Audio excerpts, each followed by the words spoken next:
अगर किसी कारण से पहले से कार्य की तिथि तय की हुई है तो क्या करना चाहिए, ये भी पंडित जी से जान लेते हैं। बताएं पंडित जी। देखिए, पहले से अगर कोई तिथि तय की जाएगी तो निश्चित रूप से वो पंचांग के आधार पर तय की जाएगी। अगर कोई तिथि पहले से तय है तो वो पंचांग के आधार पर की जाएगी जी। अगर किसी विद्वान व्यक्ति ने तय किया है तो उसमें त्रुटि होने की संभावना नहीं रहती है। लेकिन कभी कभी हमने स्वयं देखा है कि विवाह में मृत्युबाण है और विवाह का मुहूर्त बता दिया गया है। अब उसमें मुहूर्त बताने वाले ने ध्यान नहीं दिया कि मृत्युबाण है।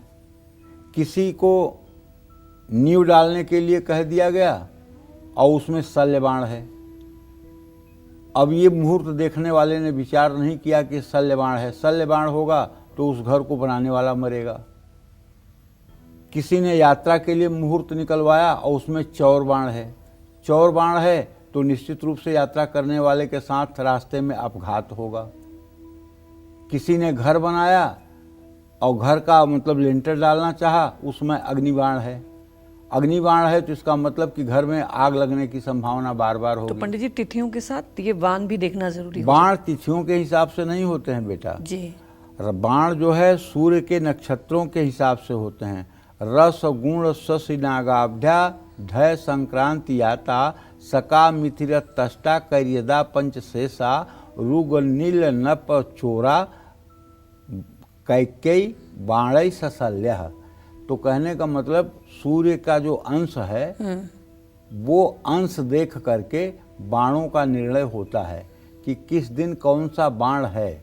और जो बाण होता है, जैसे विवाह में मृत्युबाण वर्जित है जी। यात्रा में चौरबाण वर्जित है, गृह प्रवेश में अग्निबाण वर्जित है, राजा युद्ध के लिए जाए तो शल्यबाण वर्जित है, दवाई करना हो तो रोगबाण वर्जित है। तो इस तरह से बाण का भी विचार करना चाहिए, जिसका विचार 99% ज्योतिषी नहीं करते हैं जी। अब इस समय तो एक ट्रेंड हो गया है फेमस ज्योतिष में कि किसी की कुंडली देखिए, पहली लाइन आपको ज्योतिष आता हो या ना आता हो, पहले बोलिए काल सर्पयोग है और दूसरी बात में बोलिए अरे आपके ऊपर तो बहुत किए कराए का दोष है, और तीसरी बात बोल दीजिए कि आपके यहाँ तो पितर दोष बहुत है। तो बस इतने से तो आपका मामला सेट हो गया, आप ज्योतिषी हो गए। अब उनको रुद्राक्ष पहना दीजिए, चाहे घंटी माला पहना दीजिए, चाहे जो कर दीजिए। अब उन्हें तो बाद में पता चलेगा जब 4-6 महीने बाद कुछ होने जाने वाला नहीं है। आपसे कह देंगे खांड ले जाओ ज़मीन के अंदर गाड़ दो, बांसुरी ले जाओ ज़मीन के अंदर गाड़ दो, हाँ जौ ले जाओ नदी में फेंक दो। मतलब कोई लॉजिक नहीं है इन उपायों का जी। कोई शास्त्र समझ। सनातन धर्म के जितने उपाय हैं सबका लॉजिक है। महामृत्युंजय करवा लो तो 11 ब्राह्मणों को भोजन मिलेगा, दक्षिणा पाएंगे तो ले जाएंगे, अपने बच्चों की फीस पढ़ाई का पैसा देंगे, अपने घर में रोटी चलाएंगे। तो उनका जो पुण्य है, चाहे मंत्र कम काम करे, उनके जो उदर की शांति होती है, जो पुण्य मिल रहा है उसका पुण्य मिलेगा ना। पेड़ लगाया फल नहीं दिया तो छाया तो मिल रहा है ना। जी जी। देवताओं को हविष्य दे रहे हो तो उससे वायुमंडल शुद्ध हो रहा है ना, देवता उससे पोषित हो रहे हैं ना।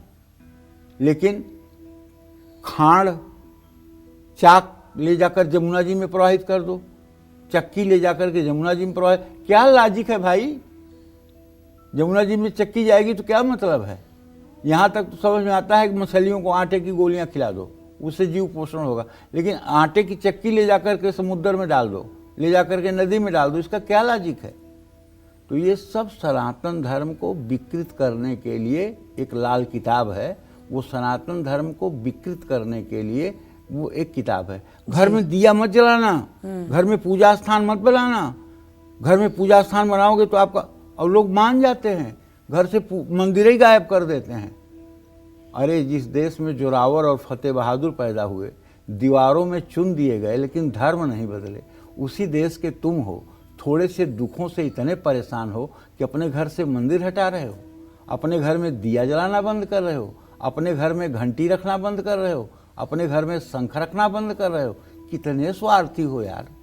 हमारे पूर्वजों ने कितना अत्याचार था लेकिन मुगल नहीं बने लोग। आज भी हिंदू आपको दिखाई दे रहे हैं। मुगल जाते थे, कुओं में मांस डाल देते थे, मंदिरों को अपवित्र कर देते थे। हम अपनी बेटियों की 6 साल 8 साल में शादी करने लगे कि ताकि इन मुगलों की दृष्टि न पड़े, ये इसके हवस के शिकार न बनावें। हमारे यहाँ बाल प्रथा थोड़ी था विवाह का। सनातन धर्म में कहीं घूंघट काटने की प्रथा नहीं है जी। पर्दा प्रथा नहीं है। ये पर्दा प्रथा मुगलों के आने के बाद हुई, क्योंकि ये अगर हमारी किसी बहन बेटी को अच्छी देखते थे तो उसको जबरदस्ती उठाते थे, तो इसलिए हमारे यहाँ पर्दा प्रथा हुई। पर्दा प्रथा हमारे यहाँ थी ही नहीं। आप सीता जी को देख लीजिए, राधा जी को देख लीजिए, पार्वती जी को देख लीजिए, किसी ने घूंघट किया हो तो आप बताइए। चाहे चित्र में ही देख लीजिए, किसी को घूंघट नहीं है। आज हमारी महिलाएं क्यों करती हैं घूंघट? उसी परंपरा का एक प्रतीक है। जय मां विंध्यवासिनी।